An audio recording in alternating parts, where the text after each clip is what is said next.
Con este video comenzaremos el desarrollo de los contenidos que corresponden a la ficha número 15 de la asignatura Algoritmos y Estructuras de Datos. Esta ficha está orientada al estudio de algunos problemas que son interesantes por el planteo lógico que requieren para poderlos resolver o por la estructura que podemos sugerir para los programas una vez planteados los algoritmos que se pueden escribir incluyendo algunos elementos que han salido hasta aquí a lo largo del cursado. Esta ficha, al igual que la ficha 14, no va a incluir temas conceptualmente nuevos, sino algunos aportes lógicos y algunos aportes en cuanto a recomendaciones de planteo de un programa terminado. En particular, el primer problema que vamos a ver es una variante del problema 39 que está resuelto en la ficha 15, solo que aquí lo vamos a analizar incorporando un par de nuevos requerimientos que no están en el problema original de la ficha y lo vamos a orientar al planteo con un menú de opciones. Estrictamente hablando, el enunciado que vamos a ver ahora sugiere desarrollar un programa con menú de opciones que permita: 1. Cargar un arreglo unidimensional, un vector, con las alturas de n personas. 2. Mostrar ese arreglo. 3. Determinar la altura media del grupo e informar cuántas alturas son mayores a la media y cuántas son menores o iguales. Buscar en el arreglo una altura igual a x e informar si esa altura está o no está. Y 5. Ordenar de menor a mayor ese arreglo. Este problema, insisto, en la ficha 39 está previsto, pero en la ficha 39 está incluido en forma mucho más simple y más directa.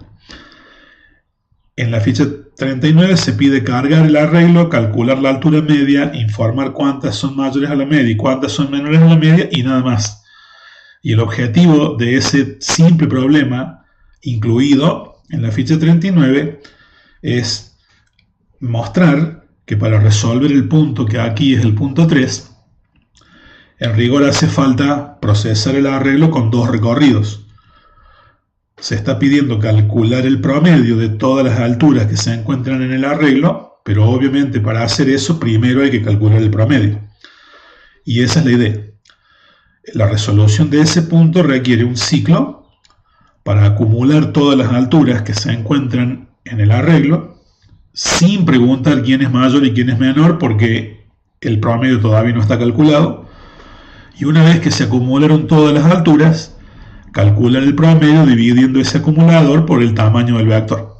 Cuando eso está hecho, podemos usar otro for, empezar de nuevo el recorrido del arreglo y entonces sí, en cada casillero consultar si la altura contenida es mayor o es menor o es igual que el promedio que se calculó. Para resolver ese punto necesitamos dos recorridos y esa era la idea de discusión del ejercicio original. Pero aquí le hemos agregado el tema 4 y el tema 5 como buscar una altura y ordenar de menor a mayor, además del planteo con un menú de opciones. La solución para este problema va a ser analizada directamente desde su planteo en PyChart.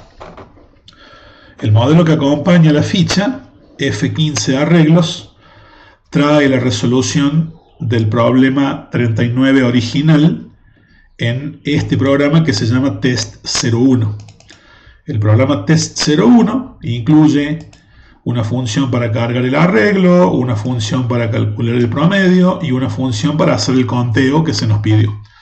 Y remarco el hecho de que por un lado necesitamos un ciclo para recorrer el arreglo y acumular las alturas, y por otro lado necesitamos otro ciclo para volver a recorrerlo y preguntar si la altura que estamos procesando es mayor o no al promedio.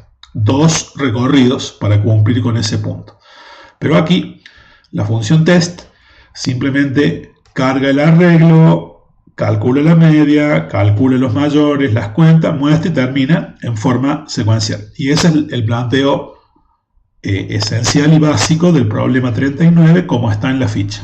Pero nosotros hemos agregado aquí, para este video, un programa adicional que se llama Modelo 1, que es el que vamos a mostrar, que lo resuelve incluyendo un menú de opciones y además del cálculo de la media y el conteo, haciendo la búsqueda y haciendo el ordenamiento. El programa, vamos a ir directamente a la función principal, que nosotros hemos llamado test, estaría contenido en esta función test. Esta función incluye el menú de opciones, el análisis de la opción elegida por el usuario y la resolución de cada uno de los puntos en función de ello. Aquí el script principal, con la condición para controlar si ese script está siendo ejecutado o está siendo importado, y desde allí lo único que hacemos es invocar a la función test y nada más. Bueno, ¿cómo está hecha esta función test? La idea es que necesitamos un arreglo en el que se guarden las distintas alturas que se van a cargar por teclado.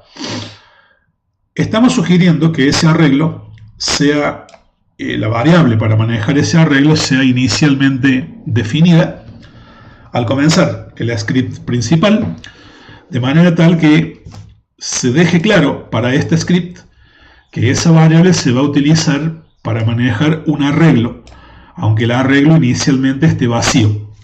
La carga del arreglo se va a hacer si el usuario elige la opción número 1, pero mientras tanto el arreglo está definido como tal, aunque todavía no tenga datos, y el hecho de que esté definido en la forma en que lo está nos va a ayudar a realizar algunos controles, como veremos después. Así que una primera recomendación es que apenas arranca la función principal, se defina la variable que va a ser utilizada para manipular el arreglo. Inicialmente no habría problemas en inicializarla con un arreglo vacío.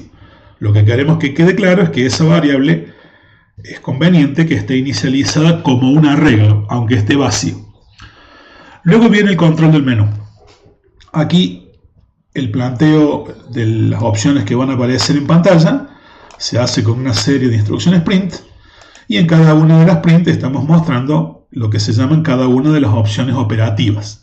La 1 para cargar el arreglo, la 2 para mostrarlo, 3 para contar los que son mayores y menores a la media, el 4 para hacer una búsqueda, la opción 5 para ordenar. Hasta ahí las opciones que, si uno las elige, el programa hace algo efectivo y vamos a llamar opciones operativas. Si ya no quedan opciones operativas, debería siempre estar visible en el menú de opciones aquella opción que corresponde con la terminación del programa, que es la 6 en nuestro caso, pero siempre debería estar a la vista para que el usuario sepa cuál es el valor que debe elegir para dar por terminado el programa y no que lo esté adivinando. Bueno, en nuestro caso estamos viendo que nuestro programa se las va a ver con un menú que ofrece 6 opciones al usuario. Y de esas 6, justamente la última es la opción para terminar. Aquí le estamos pidiendo que ingrese el número de la opción elegida, y esto tiene que ver con el ciclo que estamos utilizando aquí arriba para determinar si debemos continuar o detener el menú. El ciclo continúa mientras la opción elegida sea diferente de 6. Aquí estamos suponiendo que si no elige el 6, el usuario va a elegir el 1, el 2, el 3, el 4 o el 5. Mientras la opción no sea 6, el programa debe continuar. Insisto, si el usuario carga algún valor entre 1 y 5 es una opción operativa y luego responderemos a lo que cargó. Y vamos a ver que si el usuario no cargó ninguna de estas 6 opciones, cargó un número cualquiera, este programa simplemente va a ignorar lo que el usuario haya ingresado y volverá a mostrar el menú de opciones sin necesidad de una validación posterior. Por lo tanto, si el ciclo está controlando, si la opción elegida es distinta de 6, bueno, antes de poder preguntar esto por primera vez, la variable op tiene que existir previamente, si no, esta línea nos va a dar un error. Lo que estamos haciendo aquí es asignarle a la variable op un valor que no sea el 6, justamente, y tampoco uno de los que corresponden a las opciones operativas.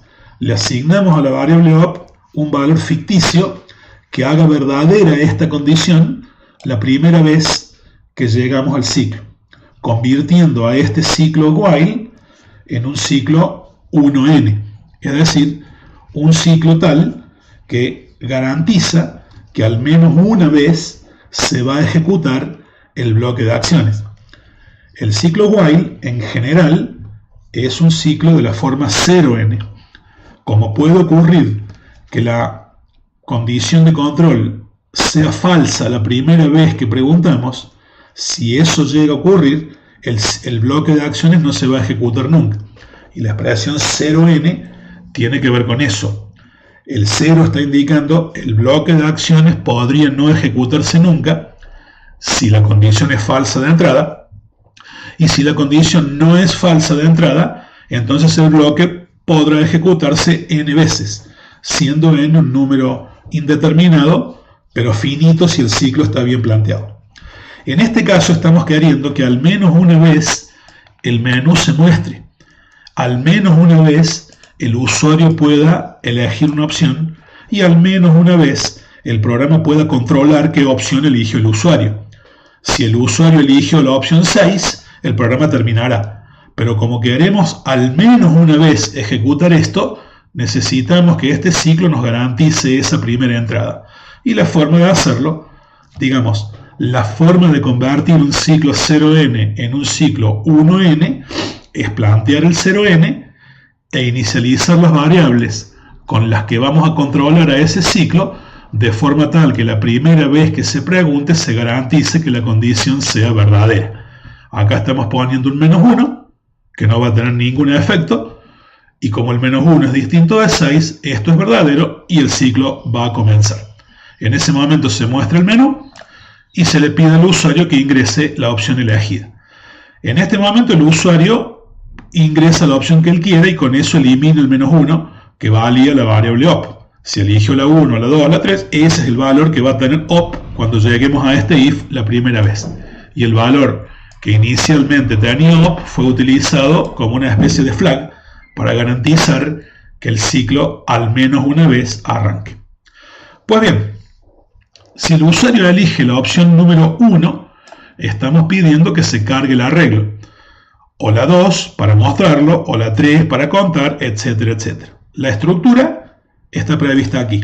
Por cada valor posible que tenga la variable op, usamos un if y preguntamos por cada uno de esos valores. Si op es igual a 1, aquí lanzamos las acciones para cargar el vector. Si op no es 1, utilizando el if, preguntamos si es 2. Y en caso de ser 2, aquí ejecutamos las acciones para llevar a cabo las acciones de la opción 2. Y así lo mismo con la opción 3, con la opción 4 y con la opción 5, que sería la última. No estamos preguntando por la opción 6. Si es alguna de todas estas, el programa algo efectivo va a hacer. Y si la opción fue la 6, ninguna de estas va a ser verdadera. Va a entrar, digamos, va a quedar sin procesar en forma particular la opción número 6 y va a volver al menú aquí para controlar qué opción eligió el usuario. Como eligió la 6, aquí va a contestar falso, el ciclo va a cortar y el programa terminará. Pues bien, esa es la estructura general del menú de opciones. ¿Cómo procedemos ahora? Si el usuario cargó la opción 1, que en este caso es lo que esperaríamos, bueno, en este caso lo que pedimos es que se cargue por teclado el valor de n, el tamaño del arreglo, lo cual estamos haciendo con esta función que tenemos hecha por allí que se llama validate. Como vimos, ya presentamos en otras oportunidades, esta función toma por teclado un número y simplemente procede a cargar por teclado el valor de n, pero verificando que n sea mayor que el número que la función tomó como parámetro. Si en inf entró un 0, entonces la función lo que va a hacer es controlar que el número que se está cargando por teclado sea mayor a 0. Si el número que se carga es 0 o es menor, la función lo pide de nuevo y acusa un error. Eso es lo que se llama una carga con validación. Eso, en este caso, como no queremos un arreglo de tamaño 0 o un arreglo de tamaño negativo, por lo tanto, forzamos la carga para que el 0 o el negativo no se acepten. En definitiva, en la opción número 1 se carga el valor de n, aquí a validate le mandamos un 0 como parámetro, y luego creamos el arreglo de tamaño n, o sea, conteniendo n casilleros, y de tal forma que inicialmente esos n casilleros valen 0. Aquí estamos reemplazando, si se fijan, el arreglo que inicialmente estaba vacío por un arreglo de tamaño n. La variable se sigue llamando alturas, estamos dentro de la misma función test, por lo tanto la variable que estamos usando acá es la misma que estamos usando acá, y hemos hecho que la misma cambie de valor. De pasar a apuntar a un arreglo vacío, pasa a apuntar a un arreglo que tiene n casilleros. Aquí se invoca la función read, que también conocemos y que está hecha aquí. La función read toma como parámetro el arreglo ya creado con n casilleros, en este caso valiendo 0, toma la longitud de ese arreglo, la que sea, pone un título para orientar al usuario y con un for recorre el rango de índices del arreglo que tomó como parámetro. En cada vuelta el valor de i va a valer 0, luego 1, luego 2, etcétera, etcétera, y para cada valor entramos en la casilla número i y guardamos allí un número que se carga por teclado. Ahí pedimos que se cargue un valor, lo convertimos a entero y lo guardamos en la casilla i. A lo largo de las n vueltas, este ciclo recorre todo el vector y cuando termina, el arreglo ha reemplazado todos los ceros por los valores que se cargaron por teclado. Y volvemos a la función principal con el arreglo ya cargado. Y en este punto conviene hacer un stop y asegurarnos de que estamos entendiendo algunos detalles que van a ser importantes en lo que sigue. Pensemos. En este momento, cuando el programa empezó, la variable alturas se inicializó como un arreglo vacío. Si el arreglo está vacío, ese arreglo existe, pero no tiene casilleros. ¿Qué quiere decir? Que si en este momento, ahora, ahí, tomamos la longitud de ese arreglo con la función len nos devolvería un 0.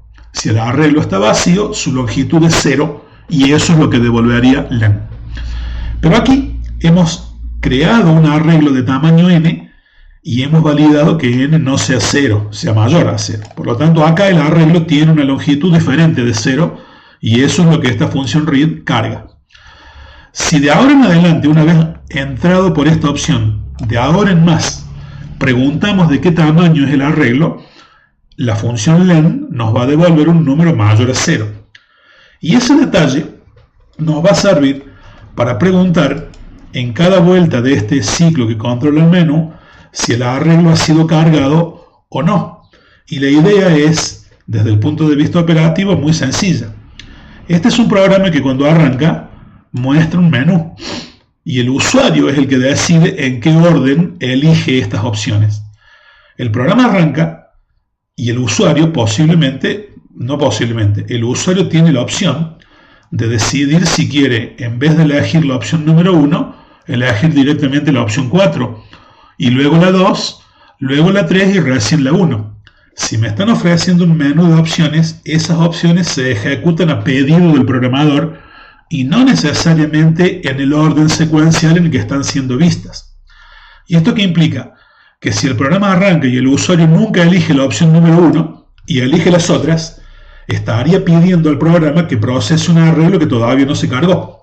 De hecho, la opción número 1 es la que hace que el arreglo que estaba inicialmente vacío deje de estarlo, como se puede ver aquí, y pase a contener elementos que se pueden procesar. Eso es lo que esperaríamos que ocurra en todas las demás opciones, que el arreglo ya esté creado. En este caso, en este programa en particular, y de acuerdo al contexto, podría ocurrir que incluso si el arreglo no está creado con n componentes y está vacío, el resto de las opciones funcionen igual aunque no lleven a cabo ningún procesamiento concreto. Si cualquiera de estas opciones le pido mostrarme un arreglo vacío, me va a mostrar un par de corchetes y nada más. Si pido calcular, bueno, la del promedio podría fallar porque ahí hay que dividir por n, y si n vale 0 se puede clavar la aplicación. Y acá tenemos un ejemplo. Si yo pido calcular la media de los elementos del arreglo, hay una división por n. Si el arreglo está vacío, la acumulación de los elementos me va a dar 0, pero cuando luego le diga hay que dividir por n, si no lo controlo se puede clavar el programa porque n valdría 0. En cada uno de estos puntos podría haber algo que lleve a que tengamos un problema si el arreglo está vacío. Entonces, ¿qué hacer? Pues, lo que vamos a hacer, y es lo que estamos proponiendo en este programa, es, si se eligió la opción 1, cargamos el arreglo, pero de ahí en adelante sabemos que si el arreglo está creado y llamamos a la función len nos va a devolver un número diferente de 0. Y de ahí en adelante, en el resto de las opciones, vamos a controlar la posibilidad de que el arreglo haya sido creado o no. Si elegimos la opción número 2, vamos a agregar un if aquí que pregunte, antes de intentar mostrarlo al arreglo, con este if vamos a preguntar si la longitud del arreglo es distinta de 0. Si alguna vez se eligió la opción 1 antes de pasar por la opción 2, acá va a contestar verdadero. El arreglo está creado y tiene n componentes que se cargaron por teclado. Si eso es cierto, aquí mostramos el arreglo. Y si la longitud del arreglo es 0, es decir, el arreglo está así y no tiene componentes creados, significa que el programa arrancó y el usuario todavía no eligió nunca la opción número 1. Por lo tanto, entraría por el else y mostraría un mensaje que diga no hay datos cargados en el arreglo. Y ese truco, para controlar en todas las opciones que no sean la 1, si el arreglo existe y fue creado previamente, lo vamos a aplicar en todas las opciones que restan del programa. Aquí lo hicimos con la opción número 2. Y aquí estamos mostrando que lo hacemos también con la opción número 3. Si la opción fue la 3, primero controlamos si el arreglo fue efectivamente creado. Si la altura es distinta de 0, como sería el caso si ya lo he creado, entonces resolvemos el tema de la media y el conteo. Llamamos a la función media para a la función average para calcular la media de los elementos del arreglo, y luego llamamos a la función count para contar cuántos de los elementos de este arreglo son mayores o menores que la media y mostramos los resultados. Con la opción 4 hacemos exactamente lo mismo. Si el arreglo existe, procedemos a buscar un valor dentro del mismo, y si el arreglo no existe, ponemos un mensaje que dice no hay datos. Y con la 5 y última, igual. Si el arreglo existe, lo ordenamos, y si el arreglo no existe, avisamos que no hay datos. Simplemente para que veamos que esto efectivamente funciona así, vamos a probar a ejecutar el programa y vamos a mostrar que una vez que arranca yo puedo elegir, por ejemplo, la opción número 2 y me termina diciendo no hay datos cargados en el arreglo. Luego me muestra el menú nuevamente. Lo mismo va a pasar si elijo la 3, no hay datos, y lo mismo va a pasar si elijo la 4, no hay datos, ¿sí? O si elijo la 5. Como ven, el programa de alguna manera se está protegiendo de la eventualidad de que el usuario vea el menú y nunca seleccione la opción 1 o la seleccione después de haber intentado llamar a otras opciones. Esta no es la única manera de resolver este control o esta situación, pero es una forma de hacerlo muy práctica. ¿En qué consiste? Acordarse. Cuando comienza la función principal, inicializar la variable con la que se va a manejar el arreglo de forma tal que arranque siendo un arreglo vacío. Eso actúa como un flag en cuanto a su longitud. Podemos preguntar el len de la variable alturas y sabemos que eso nos va a devolver un 0. Como esta variable está definida dentro de la función, es visible dentro de toda ella. Así que en cualquier momento podemos detectar si hubo un cambio en el estado de la misma, y ese cambio nos sirve, insisto, como control de flag. Y luego plantear el menú y en la opción 1 proceder a crear el arreglo de manera correcta. Al hacer esta creación, sobre todo en esta línea, la variable deja de apuntar a un arreglo vacío y pasa a apuntar a un arreglo de n casilleros.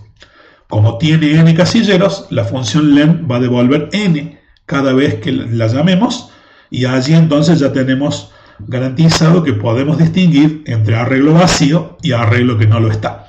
Y en todas las otras opciones, incluir una condición como la que esquemáticamente se ve aquí. Antes de hacer nada, preguntar si la longitud del arreglo es diferente de 0. En caso de serlo, resolver lo que sea que se haya pedido para esa opción y en caso de no serlo, en el else poner un mensaje que informe que los datos todavía no se cargaron. Y con ese truco relativamente simple se puede controlar la integridad de la ejecución de este menú de opciones. Pues bien, ¿qué sigue? El análisis de las formas de resolución de cada punto indicado por el menú. La opción 2 es muy directa y muy simple. Si el arreglo no está vacío, usamos un print y mostramos su contenido en forma directa. Ahí cuando decimos mostrar el vector de alturas, se muestra un par de corchetes con todo el contenido del arreglo y ya, no hay más nada que hacer aquí. Si la opción fue la 3, aquí tenemos dos funciones que hacen el trabajo. Una, la función average que tenemos aquí, calcula el promedio y me lo devuelve.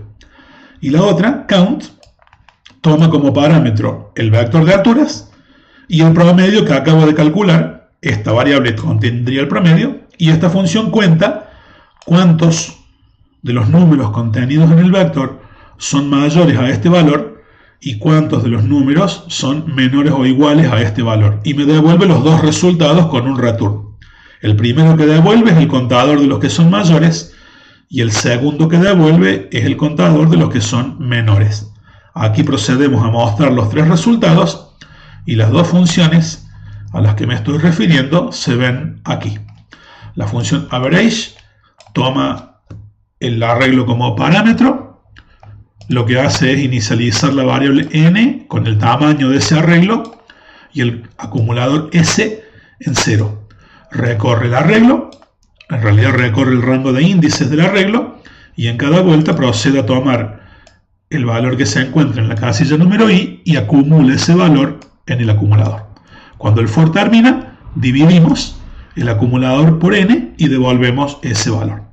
Aquí no estoy controlando si el valor de n es 0 para evitar un posible error, porque en el contexto de este problema sé que si llegué hasta allí, la variable n está valiendo un valor diferente de 0. No pudo ocurrir que alguien elija esta opción sin cargar previamente el arreglo, porque justamente estamos controlando eso en esta línea.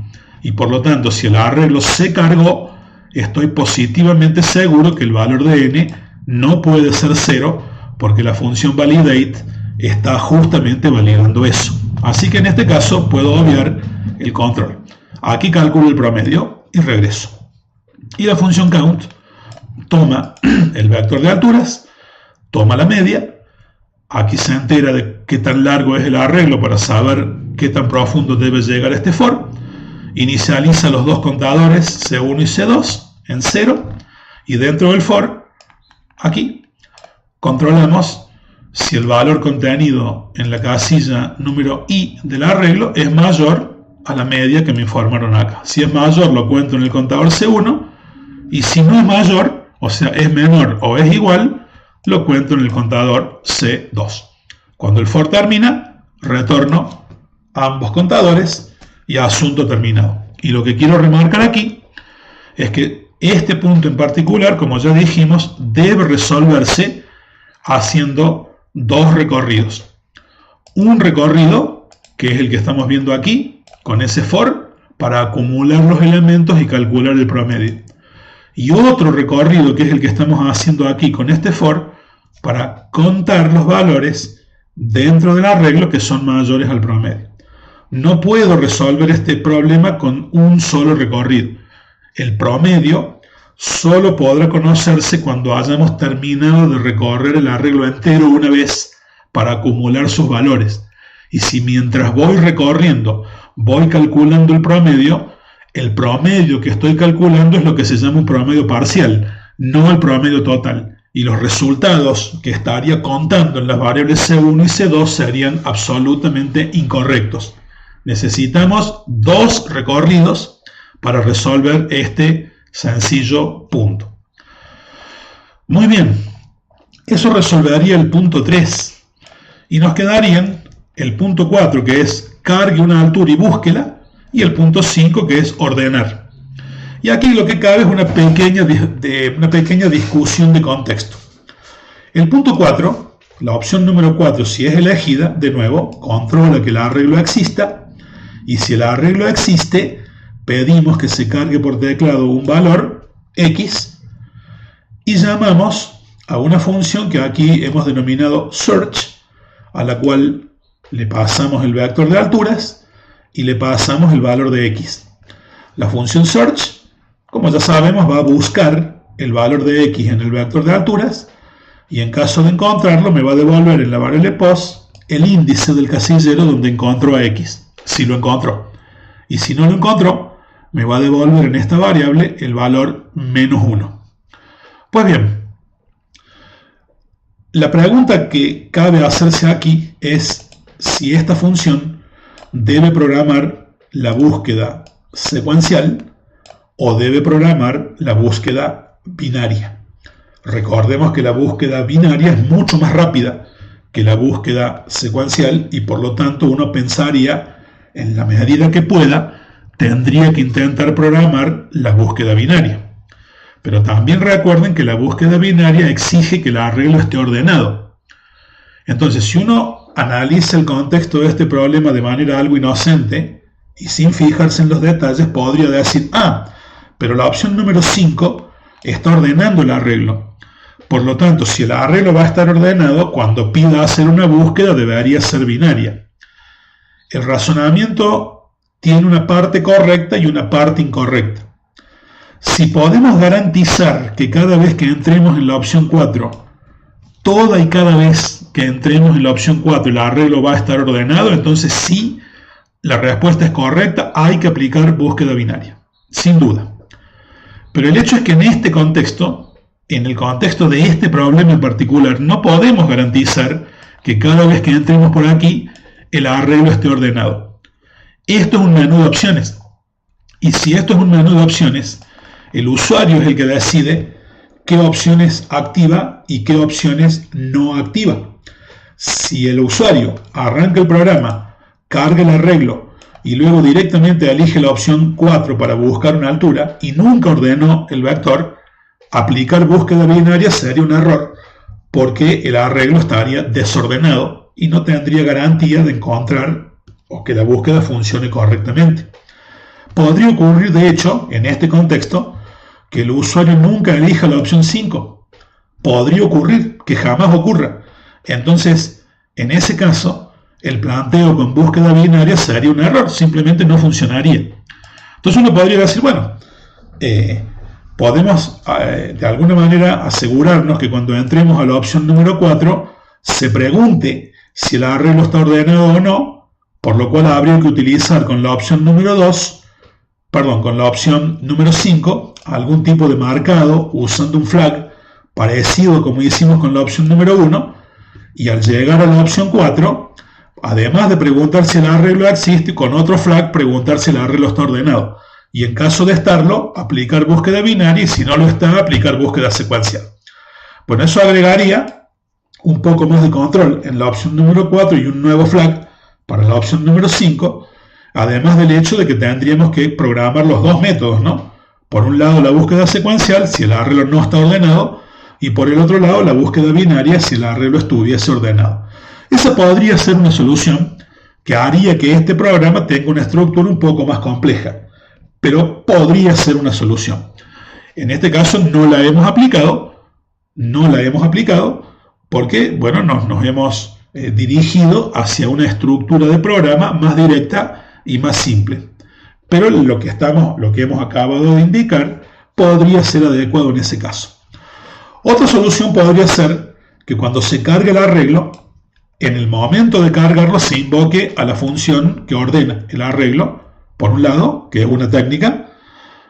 ¿Qué quiere decir esto? Que garantizamos que cuando el arreglo se carga, no solo se carga, sino que sale ordenado de la sección de carga del programa. Y por lo tanto, bueno, sabemos que si se cargó, también se ordenó. Nosotros no hemos hecho eso en este caso para dejar abierta la discusión y por el hecho de que, bueno, el enunciado no sugería que al cargar el arreglo el mismo se cargue ordenado. Quizás en el contexto del programa la posibilidad de que en algún momento el arreglo esté desordenado tenía su importancia y en definitiva hemos hecho lo que nos han pedido. No nos dijeron que lo ordenemos, lo hemos dejado ordenado y si alguien sugiere que ese ordenamiento en la carga pudiera ser necesario, nos lo dirán y eventualmente lo cambiaremos. Si el ordenamiento se hace en la carga, entonces sí, no hay ninguna duda. Cuando entremos en la opción 4, esta función debería obligatoriamente aplicar búsqueda binaria. Pero no se está haciendo en este caso.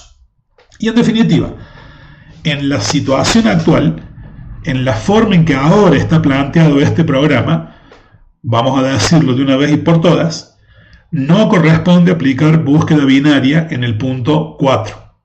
No hay garantía, en la forma en que está hecho el programa, de que al llegar a la opción 4 el arreglo esté ordenado. Si está ordenado después y ahora no, no importa. Así como está hecho, no puedo garantizar que la búsqueda binaria funcione. Entonces, así como está hecho, esta función search aplica búsqueda secuencial, que es la que estamos mostrando aquí en el desarrollo de la función search. La función toma como parámetro el arreglo, toma el valor que queremos buscar, recorre el arreglo con ese for y en cada vuelta pregunta si el valor de x coincide con lo que está en la casilla que está mirando. Si coincide, retorna ahí y ya sabemos que ese retorno no solo da por terminado el for, sino que también da por terminada la propia función. Y ese return es el que vuelve a la función test, sin que se ejecute este otro que está debajo. Eso si encontró el valor. Si lo encontré, retorna la casilla, el índice de la casilla y termina. Y si nunca lo encuentra, gira y gira y gira, y nunca encuentra el valor que está buscando, en algún momento este for va a finalizar por haber llegado al final del arreglo. Y si eso ocurre, entonces, por el solo hecho de continuar viva la función al llegar a este punto, retornamos -1 como una especie de flag, indicando que el valor no estaba en el vector. Eso es todo lo que necesitamos, y al regresar aquí al punto 4, lo que sea que search haya devuelto, lo tenemos en la variable pos. Si pos devolvió 0 o mayor a 0, es porque el valor se encontró. Indicamos que lo hemos encontrado con un mensaje y en qué casilla lo encontramos. Y si pos volvió negativo, entonces avisamos que el valor no estaba en el vector. Y eso es todo. Y vuelvo a insistir, estamos aplicando búsqueda secuencial porque no tenemos ninguna garantía en el contexto y en la forma en que el programa fue planteado de que al llegar a la opción 4 el arreglo esté ordenado. ¿Se podría modificar el programa para garantizar que al llegar a este punto el arreglo esté ordenado? Sí. Se podría hacer la carga y al terminar la carga ordenar. Se podría hacer la carga de manera tal que cada valor que se agregue al arreglo se vaya insertando en el lugar correcto para que quede ordenado. Esa técnica la vamos a ver más adelante. También se podría, en esta opción, preguntar si la opción 5 fue elegida antes y en caso de no haber sido elegida, aplicar búsqueda secuencial o aplicar búsqueda. Quiero decir, hay muchas posibilidades de replanteo que llevan a que eventualmente se pueda aplicar búsqueda binaria. Pero debe tenerse en cuenta un detalle importante. Algunos podrán decir, mire, profesor, lo que podemos hacer, si sé que tengo que hacer una búsqueda, Programo la búsqueda binaria y antes de elegir la opción 4, elijo la 5.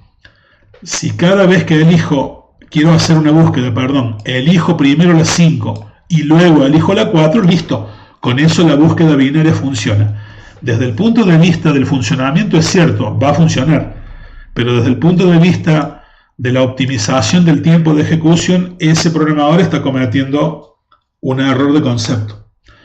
El ordenamiento, por lo menos el que nosotros conocemos, el ordenamiento por selección simple, que es este que está planteado aquí, para terminar de ordenar, utiliza 2 ciclos y lleva adelante esta preguntita una cantidad de veces que depende del tamaño del arreglo al cuadrado. O sea, la cantidad de veces que esta comparación se va a hacer está en el orden de n al cuadrado, veces que se hace esta pregunta. Y por lo tanto el tiempo que demora este algoritmo en hacer un ordenamiento depende de n al cuadrado ejecuciones de un if. La búsqueda binaria, para encontrar un valor, demora muy poquito. Demora la cantidad de comparaciones que hace está en el orden del logaritmo de n, que es mucho menos que n. El exponente hay que elevar el 2 para obtener de nuevo n. Si ustedes suman el tiempo que lleva un ordenamiento más una búsqueda, me estaría dando alrededor de n cuadrado unidades de tiempo ejecutar esto, más un logaritmo para obtener el valor. Por un lado tengo que ordenar para garantizar que la búsqueda binaria funcione, y por el otro lado tengo que buscar, pero entonces tengo que sumar los 2 tiempos. La búsqueda secuencial no requiere que el arreglo esté ordenado y demora solamente n repeticiones de ciclo en el peor caso. Si el arreglo tiene n números, esta pregunta se hace en el peor caso n veces. Entonces piensen, si tengo que hacer una búsqueda y por cada búsqueda tengo que ordenar, simplemente supongamos que el tamaño del arreglo fuese algo como 16. Si n es 16, un ordenamiento estaría en, digamos, si ponemos n cuadrado de manera burda, serían algo así como más de 250 comparaciones. Para hacer un ordenamiento, tendría que hacer una llamada a este método que requeriría más de 250 comparaciones a un cálculo bruto, más una búsqueda binaria que demoraría el logaritmo de n. El número al que hay que elevar el 2 para obtener el 16 es 4, es decir que una búsqueda binaria llevaría alrededor de entre 4 y 5 comparaciones. Pero a esas 4 y 5 hay que agregarle las 250 que utilicé para hacer el ordenamiento. O sea que ordenar primero y buscar después con búsqueda binaria me llevaría alrededor de 260 comparaciones en un cálculo bruto. En cambio, en la búsqueda secuencial, si el arreglo mide 16 casilleros, en el peor caso haría 16 preguntas. No tendría alrededor de 260, sino solo 16 en el peor de los casos. Y si el tamaño del arreglo aumenta de manera violenta, esta proporción también aumenta de manera violenta. Y por lo tanto podemos ver que no nos conviene. Si cada vez que voy a hacer una búsqueda binaria antes de buscar ordeno, eso hace que mi inversión quede injustificada. El tiempo que demora en hacer el ordenamiento no justifica de ninguna manera el gasto, ¿de acuerdo? Solo se justifica la búsqueda binaria si el ordenamiento se hace una vez sola, nunca más tocamos el arreglo, y sabiendo que el arreglo quedó ordenado, de ahí en adelante me van a pedir que haga muchas búsquedas. Si es el caso, entonces sí, la búsqueda binaria no solo nos conviene, sino que en ese caso sería obligada, ¿de acuerdo? Pero en este contexto, entiendan por favor que no conviene hacerlo. La búsqueda secuencial, así como está el programa, es la solución más práctica. ¿Qué nos queda? Simplemente la opción 5. Si se eligió esta opción, si es que alguien la eligió, controlamos que el arreglo esté cargado y llamamos a la función sort para que lo ordene.